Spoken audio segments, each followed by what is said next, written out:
Hello Internet, how's it going? Welcome to another episode of the Jongravesshow. Just saw the Boruto Naruto Next Generation movie, and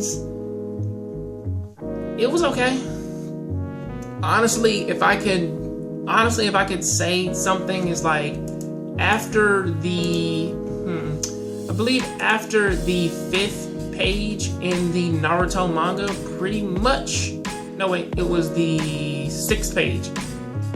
After the 6th page of the Naruto manga, pretty much I'm just recapping the movie and like the later half of what's going on like with that. Because when I do the manga review, I'm only going to talk about those first six pages because that's only kind of like because that's only the noteworthy thing which that you got to talk about.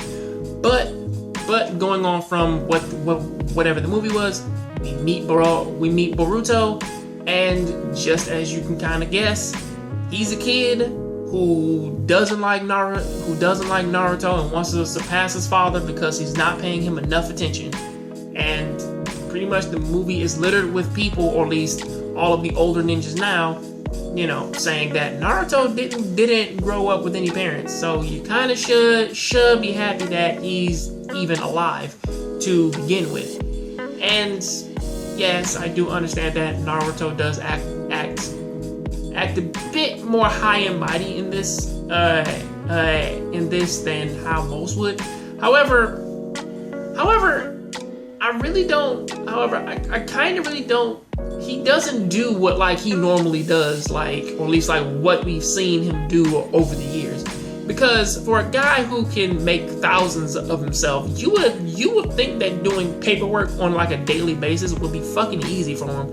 You know, I mean like if you can make 1,000, like if you can make 1,000 versions of yourself, and they all can read one page of this specific book, right? Then they all just go back to normal.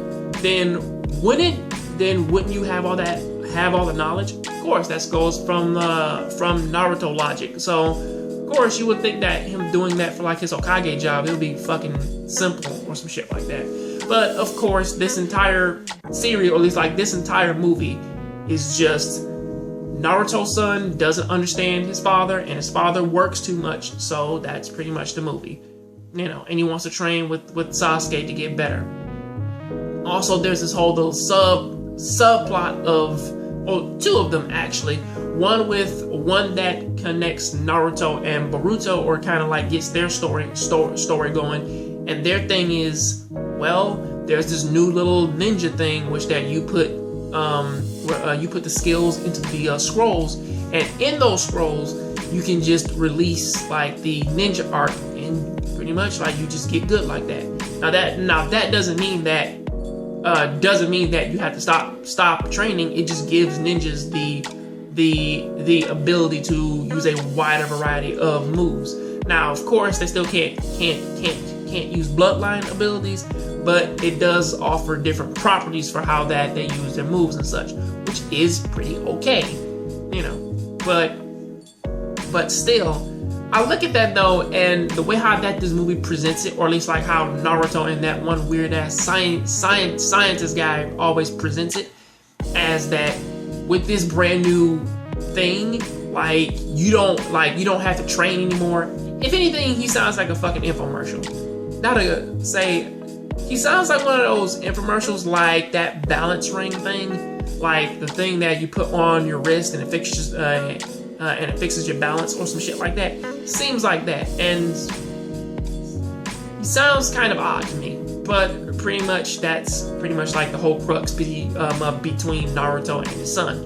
And then on the other hand of that, we have the other people who were like Kaguya's sons, who were also like that guy from the moon who wanted to steal people's chakra to make pills so that they could eat those pills and then they would gain infinite strength or infinite life or some shit like that. And they wanted to absorb the power from the tail beast so that they could get stronger and live longer or something of that nature, you know. That normal ass thing of I want to live forever. You know, oh, okay, that's cool.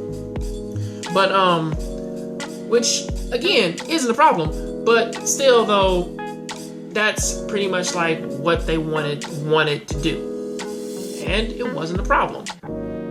Problem did kind of come in though when they really were relegated to like the end of like they really weren't like in the forefront of the problem of this movie. They were just sort of just in the background, and they were just there for the reason. Everything else about this sort of like just feel like a normal introduction to Boruto as a character, why he doesn't like his father, and why he acts up the way he does. And the only reason why he does that is because he wants Naruto's attention.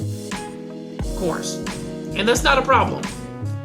It's just a lot of this, or at least for Naruto and Boruto, every other character, well, since that we don't really see them all that often, we really kind of just say, well, that's just how they are. You know, Shikamaru was the smart one.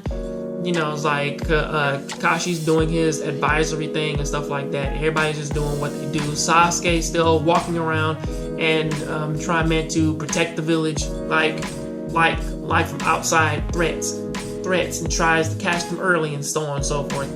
And pretty much about it. The only real thing that can kind of hurt you character-wise is with Naruto and Boruto, because they both come off. Well, they both come off as Naruto acting out of character from how he was presented before, and Boruto just coming off as sort of like one of those kids out there who just wants all the attention. So that's usually how that comes off. Till then, though, it's pretty much just actually really normal. But that's what all we have for the characters. The story is just what I said earlier. It's some guys who were left over from Kaguya's group, who just wanted some pills to live longer. That's it. And Naruto and Sasuke do their thing, team up and murder them. Of course. And then what's the resolution of this? Well, Boruto is now a ninja. Because there's a thing that is kind of coming up in this one, which is kind of, well, it's something that I understand, but it's still making me think like, why would they say that? The age of the ninja will never go away, and I don't know why there's always a specific character who's also a ninja who wants to end the age of ninjas. I don't know why, but I'll get back to that when I actually review the Boruto manga Next Generation 1. So, see you next time on the Next John Grave Show. Tell me what you think about this down in the comment section. See you next time on the Next John Grave Show. Keep watching anime, keep playing video games. I'm out. Hey internet, how's it going? I'm Batman, and I'm here to tell everybody to go ahead and check out this little book right here. It's called Ibarra's by my friend Deshaun R. Smith, and my book is in the back. My book is called Noir Prophecy, along with our crazy little collaboration book, Mizuki Dragon Warriors, and you can read the first introduction, or like you can read the introduction, the first few pages of it, and go ahead and check it out and show us some support and love. I'll leave a link down there in the description for it. Also, if you like this video, please go ahead and click over there and go ahead and click on the link, and it'll take you right to my last video. I'll see you next time on the Next John Grave Show. Please keep watching anime, keep playing video games, and remember, I'm Batman.